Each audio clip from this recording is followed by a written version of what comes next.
आ चल हो झटपट आराम से मजपते बनाई छानम आ पहले भर पेट एकदम मन भर खा लेम ओकरा बाद रास्ता में गोतम। हाँ नहीं तो बतावा हो भौजाई के ना सोचे के चाही कि हाँ नंदी कितना दिन के बाद आइल बाड़ी तो इनका बनाई और खियाई तो नहीं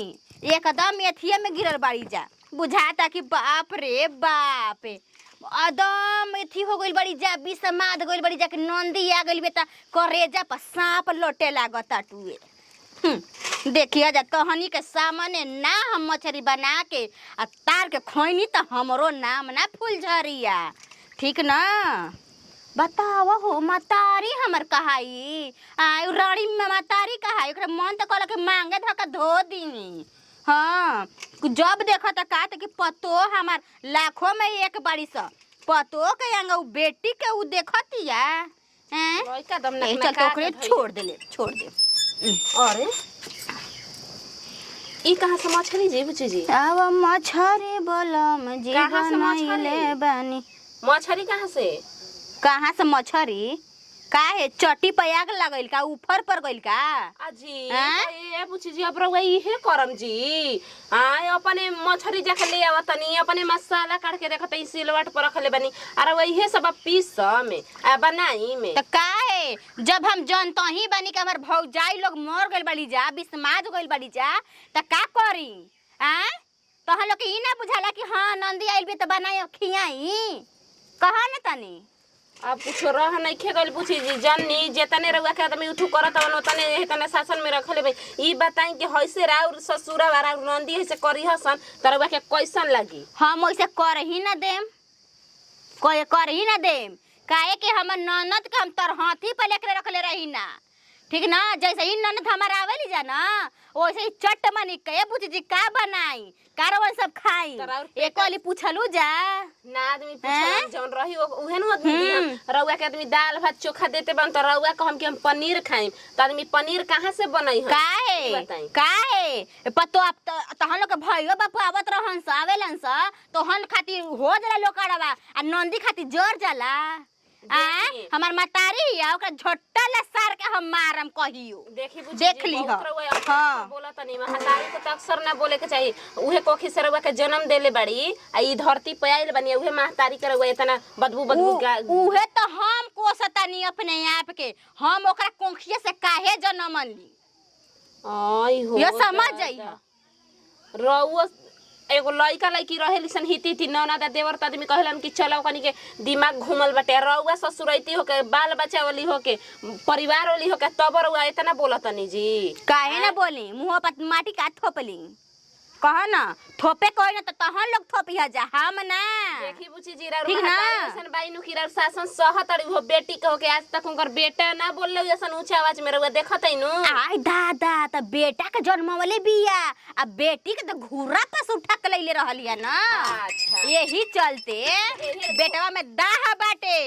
घुरा पर से लई यही चलते इतना शासन में आके जिगो आदमी के रख के बनावत खात में खूब जब रउआ खाई मुर्गे मछली खाई में जब खाई त बकरा के गोड़े खाई दाल मुंह में ना जाई अजी त जौन आदमी खाता उ रउआ के देते बन त रउआ कहम कि ना हम लेवा पर ना सुतम हम कैसे तू कहत हो रतिया भैया से अंडा मंगवा के खइलू हो घरवा में त हम देखनी ह नहीं के कहता जी उ अंडा लाई रहन के हमर बुखार भई रहे दर्द भई रहे पूरा शरीर में त दवाई रहे गोल गोल अंडा रहे त दवाई रहे चुतिया बनाया दूसरा के लड़झरिया के नहीं ठीक ना हट जब जबरिया तो टूट जाई थुथुरवा में तोड़ दे और तुरिया दे हट यहां से तमरा से बुझाता कइले बानी केतना बनाए हम खाए ना सता बतानी त ससुरा मेरे का करत हो खन अरे हट ना त झोक देम होता हरा के ठीक ना देखी कुछ सोच के नहीं खी बोलत इहे नु खराब रहत सनु भैया त थूर देत सन मगर निमन बात अच्छा कहत कि कुछ सोच के नहीं बोलत मैं बोल के रख देलू त कहां से बोलबू अब का रह गइल बा का कुछ हां लेकिन हमर संग हइसे कर के बोले ले हां त बोलम ना हो आवा तड़ुए जिगावा बिस माधल बिया हमर भौजैया कि नंदी हमर कैसे ही आके अमलान के मछरिया बना के खाई नहीं करे दे त हम लोग फटते रही ये गो हड्डी गुड्डी देबे ना करम। यहाँ लोग कोई के अकेले खाए 2 किलो मछरी। बाप रे बाप, इहे नु कहाला हो ऐसा ननद के रहे के चाहिए। अकेले आप मन तरमस लागता कि केतना गुमान देखावता नहीं। ये हम बोल देता चाहे कोई बोल देता ना तो पटाख से के जवाब निकल देता मुंह में से। अब ये ना निकलला कि ज्यादा ये भौजी जल्दी तू काम कह दो हम कह देता नहीं। अब केरा मतलब मछली शिकार बनावती तो हमनी के जाते जरा छुए मांगे जाते हमनी के पटाख से अपन मने का करे मुँह तो लागत अकेले सब काम धंधा करता नहीं। जल्दी पियाजिया हम काट देता नहीं। अब पियाजिया कैसे कैसे हम कटा नहीं डरो लागत कि कुछ आदमी पटाख काम कर देता नु तो काहे का हमार काम कैले हो जा हो। हमार जांगर नहीं खे हमार हाथ गोड़ नहीं खे हम ना कर लेबे। अरे ये तो सब कोई जानता कि जांगर हाथ गोड़ भगवान सब देले बारन पर एगो करे के चाहिए कि कोई ज्यादा भाई भौजाई करता उनको धरता रन का हो बनैलो कुछ खाइली हैं खैनी खाइ ना अभी खाना नहीं बना था का देखते हैं कैसे खाना बनी कैसे बनैबो तब न बने यही तरी बन जी अपन मन ने अपना मन रहुआ कहता नहीं है बताई हम बोल दे यही पता रहू के बुरा लगे हमार बहिनिया के बोलत ऐसन काहे बोलबू काहे बोलबू माने ओकरा के बहनिया के है आप माने मछरी ला के आ धोवत आई बनावत आई करत आई कोई के ना हम मुंह के ए भौजाई तहन जान तन के हाथ में लपेट जाए तन के काम धंधा हमरा से करवा द जा साथ में बनावती है तब बताई तो तू बनैबो ना तो बनाइबे न करी बताबो हमन के कुछ सामान छुही नहीं के हम कैसे हम बना दी है डर के हमारे तो कैसे कैसे मुंह लागत तो जेकन ज्यादा पियाजिया काट दी सही धोवे गई नहीं है का नीक जब ना बनावत हो यही से अपन बनावत था कोई ना हैं हम नीक नहीं की बनावत बड़की दीदी नीक ना बनावे नहीं मामी नीक ना बनावे नहीं बताई कैसे माने अपने ले बना के कहीं नु के मन के सहाका उहा के हो गइल बानी कोई बोले ना डांटे वाला घर में बाटे जबे मन तबे उठत नहीं बाजार में झोरा उठा लेत नहीं बस चल देता नहीं बाजारी में रुक तब ओकरा के देखी हम कहां बउजा हो तकिए जाके का हाय क्या कर देलू ह तू हां कहन तनी हम करत ना रही दए जिगवा तबे न कहत तनी कि कहां बाटे पहसुलिया आ कहां बाटे टमाटर उमटर लान के रखनी ह त हां यही कह देता नहीं सुना जा तो लोग सोचत जा कि हम बना के आ ले लीही एगो ओकरा में का हड्डी गुड्डी मिलबे ना करी ठीक ना अपने ले बनैबे खइबे रे आ चुप रह मऊ कहा के मेहरानू भैया के बैठ के बतियावा तड़ा हो हैं तेरा बाहर विदेश ना जाई खाती कहा ना तो जाए ना रे अब को दिन आइला भइल बताओ तो अच्छा कई दिन आइला हो गई एगो एने के आदमी बाड़न को रहेलन घरे ला होली ही नहीं अपना बस में आजकल मेहरानू कर ले तड़ी तक कहां से थी होखी हो दे बना देती है खाली है मतलब हमनी के काहे खाती हमर हाथ टूट गइल बा टून के ढुक गइल बा हमरा दहिया में तो ओइजा बनावेलु खालू एजो बनाइबो खइबो आई हां तोर मेहरान उतर भौजाई तहर मतारी भी हमारू कोई ना है ना हमार कोई नहीं खेज जी गवा हाँ ठीक है रुक चुप जी एक ठीक काम होता है कि चाहे मनता है रवा झोरा झकड़ उठाते बस बाजार में पटाख से चल देता नहीं बताई ना काहे ना जाए जब तो हम लोग रोजीने मुंह अथी आने का कहल जाला हई दाल भात चटनी भात नीमक भात ई कवन खाना में खाना हटे हित जन के हुआवेला त आदमी मजबते एथी बनावेला मुर्गा मछरी आ खोसी चुस्ता उस्ता सब बनावेला काहे अपना मन से बुझात नहीं खे तो रोज खासिया चुस्ता आवेला हां ठीक नु लेला रु अगर खीबू या नहीं तो जानता हूं छोड़ा हटाव काहे खाती भगवान जांगर देले बाड़न हम कर के खा ले आज्ञा सुनगा ठीक ना वो मत सुनगावा जा देखत नु देख ली गुमान केतना बाट लगता कि नीचे लगता कपार पर चढ़ल बाटे गुमान एकदम से तो जाय दे बढ़िए दू बात बोलते भी त अपन चुप ना रह का गोल में बुझाता कि तू अच्छा मतलब और बहिनिया के बेजाय नहीं खेला कहता हमार बेजाय लगता और भौजी का मम्मी जी के बेजाय लगता ना बेजाय के बात नहीं के दू दिन खातिर नहीं दिया लेकिन ओकरो ऐसे ना करे के चाहिए बनावल खाई आई भी आराम से बनाई जोन बनता खाई ना तो कोई तो है हमरा मन करता खाए के दाल तरकारी नु खाना ना है फेंके खातिर बनेला ना बनेला तो आवेली से नहीं खाती नु बेटी पतो अपना घरे बताबो लगता केतना शासन में क के रखले बनी सबके माई ले ले भौजाई ले ले भाई ले ले सब कोई के इहे और की केना झुनिया नहीं खे आ उ कितना माई बाबू के भाई भौजी के लेके चले ले तू माने ना गइरो सुबह त अपन खात रहू ना लेबो त कतरो माई बेशरम नहीं हम ना करे जानी बेशरम नहीं ठीक बाटे बेशरम नहीं करती है ना चलो ठीक है बाटे करो तू जोन करे के बाटे यहाँ का बहन के बेजाय लो की हमर बहिनिया का करतिया कुछ ना बेजाए लौकी जौन बेजाए लौकी ना तन माइये भौजाई के मेहर के बेजाए लौके वाला बाटे लागता कि ये नु कहाला देखो केतना इतर मस्त करतनी। अब हम बनाई थी तो हम खा लेती कि बना के रहुए कि देती चाहे ना देती हमनी के। देखा तड़े नु देख ले तो पुन्मी के आय आइल भी तो कैसे कैले बिया ना तोरा माई ले बोलतिया ना हमारा ले बोलतिया अपने बनावतिया अपने खातिया। देखत नहीं खीस कैसे करतिया ऐसे करे के चाहिए ई नैहर नु ओकर ससुर थोड़ी हटे ज्यादा करतिया तो तू सीख ले तू आइए तो सही करी अपन भाई भौजाइन के काहे के हम करम ओकर लेखा सब के एके लौड़ी ना हा कले चलम कोनो ठीक बा हो करिए दियो सही। बाप रे बाप ओकरा निहन बेटी सतमुदाइयो के भगवान मत दो कोने पढ़े काहे ना गेले रे स्कूल में छुट्टी बा छुट्टी नहीं के गर्मी के क दिन के दे दे नते ई झूठो मुठो के दे देले बस छुट्टी आय छुट्टी मिलेला नानी के जाके घूमे खातिर तो जइबे अपना नानी के तोर माई जाई देखा जाई तब नु तो जा नहीं खिलिया के चल तो जाते ना जा सन तब घूम आसन फुआ आइले बिया रही 4 दिन फुओ तू जइबे आ हो जाई तो बाबू हो हां हो जाई आना तो पापा ले कह के तोहनिए के चल जत तोर माई नहीं के जात एमे का बा हम आयन का मास्टर जौने बाड़सन जवन सिखावत हसन तवन कहत जा घूमे के पहले के लइका लइकी रहस त घरे रहत रहसन पढ़त लिखत रहसन। अब आपके बता गर्मी के छुट्टी भइल बा नानी के घूमत है ने पार्क में जा तब इथी घुमाए के होकर लइकी विश्वनाथ के लइकी कुलज गोली सन इथी राजगीर में घूमे पहाड़ में हमारा कहत रहिसन कनी बा खबे के ले मम्मी जी का हो कन्या ई बताई कि घर में इहे सब होइनु का हो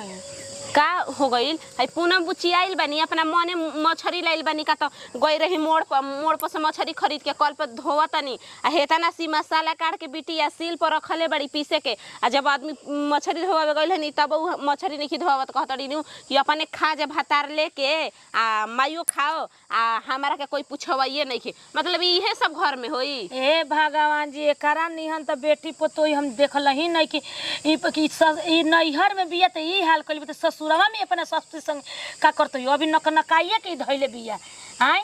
हम तो कन त ज्यादा कुंवार रहे मार बोलत रहे करत रहे झगड़त लड़ बियाह शादी हो जाई थिरा जे आई बियाह ओकरा पकड़ उहे डरामा बा हो उहे नु कहतनी रउआ के आ बताई रउआ अपना मन से कहिया उ बिटिया के हमनी के उठू कइले बानी जाके उनका के खाए के नहीं खिंजा देले कि उनका के पिए के नहीं खिंजा देले मछली खाए करे तू हमरा ले कहले त हरे माई जोलिए तो अपने काहे खातिर गइलैया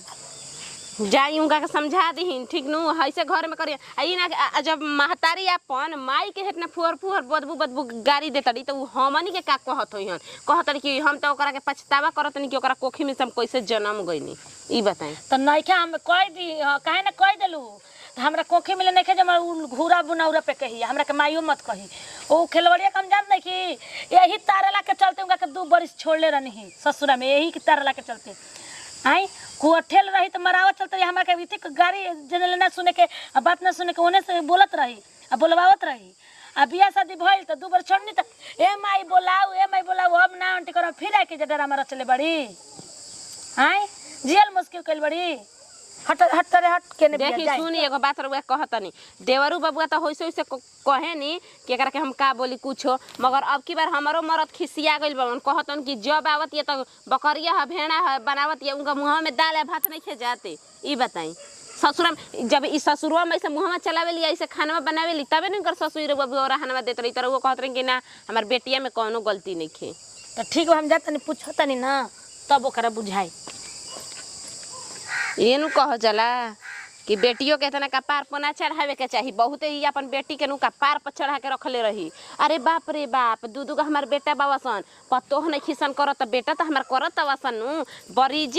बरीजी तइका मारा चाय सन दम लागे तितकी ध लेत रहे कहत रही त बेटिया कुंवारे पर खेल खेलल बड़ी हमनी संगे अपने मने दाल भात बनैहन अपने मने पूरी गढ़िहन बनैहन पीठा बनैहन आ उहे आज अभी तक ससुरवा गइली तब उहे हाल बा मछरी बनैले बानी मछरी बनौले बानी मुहावा के नाप के खा चाप के आ नइखे लागल तहर बाप के खा चाप के आज तो मजबते खूबी ने एकदम मछरी एकदम खर लाल एकदम छानम आ मजबते एकदम खूब मन भर एकदम खाइम ओकरा बाद कुछ करम अभी तो हम पूरा मछली बनावत है आ माई खाना नहीं किस बनाइले तहर माई के खाली दाले भात लौकेला आ कुछ ना लौकेला हैं। तो मछली कहती तो नहीं बनी तो अच्छा इतना तहर मैया इतना सीधवे ही तर बापा इतना सीधवे बन के खाली एके बोली पर ठीक बा बुच्ची हम लेके चले आवतनी ना वैसे एकदम अपने से बनाए ना चटक के तोहर माई के तो बुझाला कि हाथ एथी छुछुनर मार के आइल बड़ी तहर माई तनके नीक ना लागेला। नीक ना रुक लगे विष्णुआ से तेल मंगोइले बानी। ए विष्णु बबुआ नतिया ना आइल सन ना रही दोसर घर के लड़कन से मंगवावत है काहे ना मंगाई रे तनी रह तरू स आ काहे बकर बकरा के करतइस रे कर न तनी हां जे जैसे घर तो देखिए तेलवा डाल लम ठोरिया पर ना बस फूल का हाथा को हो जाई ठीक ना बड़ा बड़ा केने बैस रे का तू चाहत रे ई बताओ ना हई धर तेल आ दूसरा लड़का ले मंगाओ चलत रे ई स बोल ना अगर घर घर में आदमी ने इतना तो करे जो तार दूध देती हां ये तू ही सब और ना में तू ही वाला करे जा भइल बड़ू तू ही बेटी भइल बड़ की में बोल ना तहारा नियन लइकिन हो सतमुदइयो के भगवान ना देतन तो ठीक रहित हम बाझिन रहती तो एक लगा बढ़िया रहित तो सौरिये में नीमक का चटा दे ले रहती हम जनबे ना कइनी तो ऐसन जमाबू जनबे ना कइनी तो कुंवार पे डवा डोल कइबे कइलू बियाहो में डवा डोल करबू आके जा ससुरो में इतर करलीस काले ससुरा में करम त काहे एजा करत रे हो जाई मोर कोइलन स ऊपर करे लाग आ तू सब कोई खाके तो जिंदा बाड़ू तारा के सब कोई लेके चाट तोरा के बोला तने हम खिसिया के तो तोरा दुख लाग जाता ना तो मतरिया हमरा कैसे बोलतिया बताओ ना तोरा अपना मन ई बुझात रे तो घर में दू गो भौजाई बैसन ऐसे तू करत तो हमरा के आगे दिन मतरिया मर जी तो पूछिए सन केवनो कुछ जरूरतो नहीं खे जरूरतो नहीं खे अभी नहीं खे न बुझात जै दिन मरम ना ताई दिन तारा बुझाई आँखी के लोर आ नाकी के आँखी तारे ढेर ना बोलल जाला काहे इतना हमरा के चलल बहुत समझावे तो उहे तो हम कहते तो भुलात है तो हम कह देनी ए कह देनी तनी हेठ नेवर क के रहबू नु त बेटी कहैबू अन तेज ना का कहतनी का कहतनी बोल ना कुल तो गांव में के त कहत है त तार बेटी कैसन बिया अच्छा तो कह दे कि हमरा जन्मावले में कोनो दोष रहे यही चलते वैसन ही या कहना देली ह ओट त तनी किए तोर सटत नहीं त हमरा भी डायरेक्ट कही है ठीक ना देखो खेलवड़िया के डाल के जरा दे मतारी के जरा दे तो तारा कह तनी के जिगवा हमरा भी अइबे करे कौन तनी तारा तो हम कहनी नहीं कि या के हमरा भी कर ला के आ तू बैठबे कर हमरा भीरा एक गो गांव में भौजाई बसन त ननर के टिके नहीं तो ऐसन बाईसन त बोलत नहीं किसान बुझा गइल अरे बाप रे चुप रह ना काटना तार पतो हमार नीमन बड़ी सन न तो हमहू देखत ही बानी आज पतोहिया ठीक खराब ना? हो गई सन आज ये निक रही सन ए भौजी जा रहो कने ना त बोलो हो छोड़ा आज पतोहिया में तरफ निमन हो गई सन खराब हो गई सन चुप रह ठीक ना एक जगह बकर बकर मत कह कर ठीक ना का सोचल जाके जिगवा या के गोरले बनी त दे दिहन का नंदी कुछ देबे न करम पाऊं जी फोन कर रहे बोलाओ त नहीं मरे दो आ जरूरतो नहीं के हमरा का तू बक आइ के जब बोलत हो तो जानते बाड़ू सब कुछ लेला जानते बाड़ू जाए के तार बोलल जरूरी बा जब माइए के केहू कहल ना करत अरे भौजाई के आ भाई के केहू कहल करता हमाल चार बानी हम केनहू के बोले लायक नहीं की तार जब से बेटा पतो होली भइली तबे से तार मती खेती सब बदल गई ठीक ना का माटी खेती बदलल बाजी बताई काहे बदलल नहीं खे जब देखा था का तो पट्टोहे के एकदम पटीशन लेवत रहेले बेटी के एक बारे सोचे लई सोचलिस रे तू बेटी तू बेटी मतारी में रही रहली सन से। त अच्छा लागेला बेटी नु पतो बन के रहे सन ना हे जे शोभत पतो के जे बेटी के नहीं के शोभत बना के देती सन ना दुकर खैतू त निक लगतू अच्छा, समझलू? हमरा ना केहू के हाथ के हमरा खाना निक ना लागेला यही से अपन ही से बनात रही पहिलावा कैसे रहुआ खाना मजबूरी में बनावत रही मजबूरी में खात रही बनावत रही जवन बेटी अपन माई के ना भइल तो भौजाई पराया के हो खबे ना ज्यादा हो कने का तू बात के बतरन से बनैले देखिए बन अम्मा जी पहले आदमी चुप रहा कि ननद है आज ना त काल सुधर जियन मगर ई बिटिया सुधरे वाली तनियो सी नहीं खी काहे हम मुड़हरल बनी का भाग पर आ गइल बनी का के हम सुधरम कौन तनी आ चल जाए जवा से तो मछली के तेल धका सब पे मुंह पर डाल दे बस बस बढ़िया से स्थिराई जेबे कर बुझा। हां और दे दी बाबूवन के दुगो का बताओ सा काहे खाती कौन बाबूवन के हैं घर में ना केहू तू नहीं अकेले के घरे चलो चल जल हटता जल अरे जाता ऐसे ना भग जा लो जा तोड़ा तोड़ा चल ना हो जराई बू देखत अच्छा ये हम जाता नहीं जले कर जा हाला करत रह जा तो नहीं जानी हाला बुझी जी रवई सब ठीक करत है खाली ये तने बताई हमरा ठीक करत है खाली हमरा के बताई हां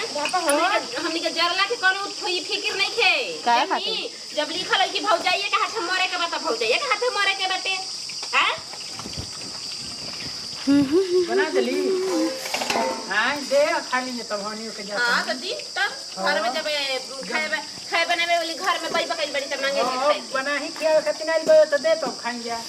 रोड पर के भिखारी के दे दे लेकिन तहन लोग के ना दे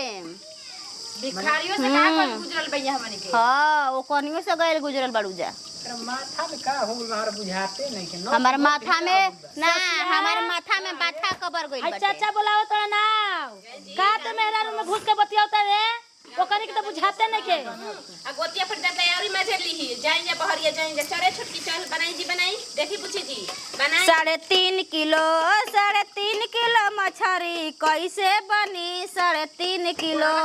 आ करुआ तेल किरासन तेल विकास के माई बहनी में टेम्पू ढकेल 3.5 किलो 3.5 किलो मछरी कैसे बनी 3.5 किलो लाज शरम नहीं खेला गते आ के कर नाम लेते हमारा बाप तेरा और बाप जन्नी भईवा तो मजाकुआ लागी कि भौजाई के भाई मजाकुआ लागेला सन मगर बुची जी रे बहुत घर में कांड बेकार करत नहीं चुपचाप रह ठीक ना न त हमरा जारे खोरे में देरियो ना लागेला ठप ठप जीभे पर धका चुआ दम तेले बस अंगोर के जे मोर जाई बुझा जीभे लटपटा जाई।